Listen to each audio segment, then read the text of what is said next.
पगडंडी के किनारे आम और इमली के वृक्षों से घिरा वो वृत्ताकार मैदान अपनी घनी छाया में राहगीरों के आकर्षण का केंद्र था। यहाँ वहाँ कुछ नीम के पेड़ भी थे, जिनके कोमल पल्लवों से स्पर्श कर ठंडी बयार मन को सुकून और शांति देती थी।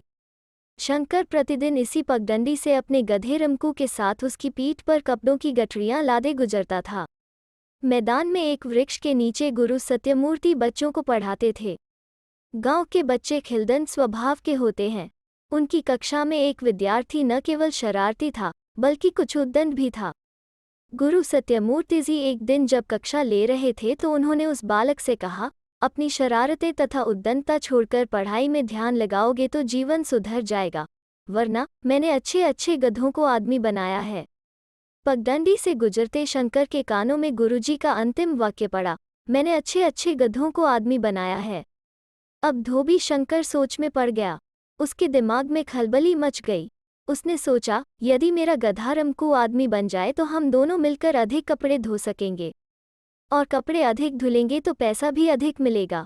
यदि ऐसा हो गया तो मैं धोबी से सेठ बन जाऊंगा। गांव वाले मेरे भाग्य पर ईर्ष्या करने लगेंगे। किंतु क्या यह संभव है? लेकिन गुरुजी तो कह रहे थे। ठीक है, मैं अपने मित्र नटराजन से पूछता हूँ, वो सही सलाह देगा। नटराजन उसके भोलेपन पर मुस्कुरा पड़ा। उसने कहा, मित्र, यह संभव नहीं। किंतु शंकर अपनी बात पर अड़ा रहा। उसने कहा, मित्र, गुरुजी ऐसा कह रहे थे और गुरुजी कभी झूठ नहीं बोलते। वे अवश्य ही ऐसी कोई विद्या जानते हैं जिसके द्वारा गधे को आदमी बनाया जा सकता है। नटराजन ने अपने तर्कों द्वारा बहुत समझाने का प्रयत्न किया, पर सब बेकार। शंकर अपने गधे रमकू को लेकर गुरुजी सत्यमूर्ति के घर पहुंचा।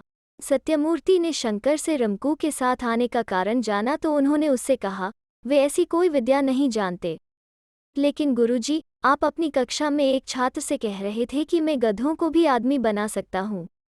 अरे वो तो मैं इस प्रकार छात्र को धमकी दे रहा था ताकि मार के डर से वो पढ़ाई में मन लगाने लगे। नहीं, मैं नहीं जानता। मैं गरीब हूँ, शायद इसलिए आप मेरी मदद करना नहीं चाहते। गुरुजी के अथक समझाने के बाद भी शंकर अपनी जिद पर कायम रहा। उसे पूरा विश्वास था कि गुरुजी यह विद्या जानते हैं, किंतु उसकी मदद करना नहीं चाहते। हार कर गुरुजी ने कहा, अच्छा, अपना रमकू यहाँ छोड़ जा, मैं कोशिश करूँगा। शंकर खुशी खुशी घर लौटा, आंखों में सपना संजोए। दूसरे दिन शंकर सत्यमूर्ति के घर पहुंचा। उसने गुरुजी से पूछा कि क्या उसका रमकू आदमी बन गया है। सत्यमूर्ति ने उससे कहा, हाँ शंकर, तुम्हारा गधा रमकू बहुत बड़ा आदमी बन गया है। कहाँ है गुरुजी? पास ही के गांव में। वो वहाँ का मुखिया बन गया है, वहीं जाकर उससे मिल लो। शंकर तुरंत उस गांव की ओर चल दिया। उसने देखा, एक हृष्टपुष्ट आदमी कुछ लोगों से घिरा उनकी बातें सुन रहा है। शरीर से लंबी काया, उस व्यक्ति के चेहरे पर आभा खेल रही थी और आवाज में रोब था। उसने समझ लिया वही गांव का मुखिया है, इसलिए गांववासी आदर की मुद्रा में खड़े थे। शंकर का हृदय खुशी में बल्लियों उछलने लगा। उसने सोचा, अभी मेरा रमकू लोगों की समस्या से उलझा हुआ है। जब वो मेरी ओर देखेगा तो दौड़कर मेरे पांव छुएगा, और क्यों न वो सम्मान देगा मुझे। आखिर मैंने ही इस गधे को गधे से आदमी बनवाया है। मुखिया जी अपने काम में व्यस्त थे। काफी समय पश्चात शंकर ने जब देखा कि वे उसकी ओर ध्यान ही नहीं दे रहे हैं तो उसने हाथ के संकेत से उनका अपनी ओर आकर्षित करना चाहा। निष्फल होने पर मुख से सी की ध्वनि निकाली तो मुखिया का ध्यान उसकी ओर गया। उन्होंने देखा, एक अनजान आदमी वहां खड़ा उन्हें कुछ इशारे कर रहा है। गांव वालों का ध्यान भी उस ओर गया। वे उसके इशारों की भाषा नहीं समझ सके और नया व्यक्ति समझकर पुनः मंत्रणा में लीन हो गए। शंकर ने स्वयं को उपेक्षित, अपमानित महसूस किया। वो क्रोधित हो उठा। उसी की बिल्ली और उसी को म्याऊं। उसने जोर से पुकारा, ए रमकू, इधर आ। मुखिया और गांव वालों ने इधर उधर देखा। उन्हें रमकू नामक आदमी नजर नहीं आया। मुखिया ने भी अपने आसपास देख शंकर की ओर पुनः देखा। अबे गधे, मेरा मुंह क्या ताक रहा है? तुझे ही बुला रहा हूँ, इधर आ। उसने मुखिया से कहा। अब गांव वालों को क्रोध आने लगा। शंकर ने फिर डांटने के स्वर में उलाहना देते हुए कहा, अबे मूर्ख, गधे से आदमी क्या बन गया? अपने मालिक को ही भुला बैठा। चल इधर आ, नहीं तो अभी आकर तेरे कान खींचता हूँ। कोई परदेशी उनके मुखिया का अपमान कर रहा है, उन्हें गधा कहकर संबोधित कर रहा है। यह देखकर गांव वालों का पारा 7वें आसमान पर पहुंच गया। उन सभी ने मिलकर शंकर की अच्छी तरह से धुलाई की और गांव के बाहर धकेल दिया।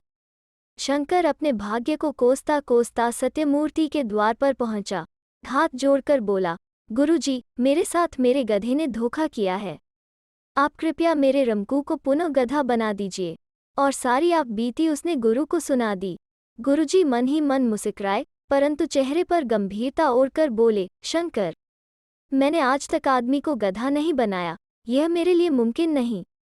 नहीं गुरुजी, मुझ गरीब की खातिर कुछ कीजिए। मेरे रमकू को गधा बना दीजिए, वरना मैं भूखों मर जाऊंगा।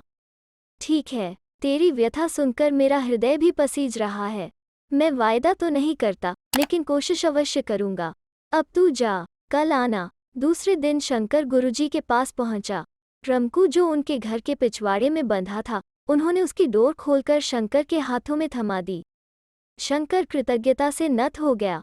तो दोस्तों, कैसी लगी आज की कहानी? अगर अच्छी लगे तो शेयर, लाइक और चैनल को सब्सक्राइब जरूर करें। फिर मिलते हैं एक नई कहानी के साथ।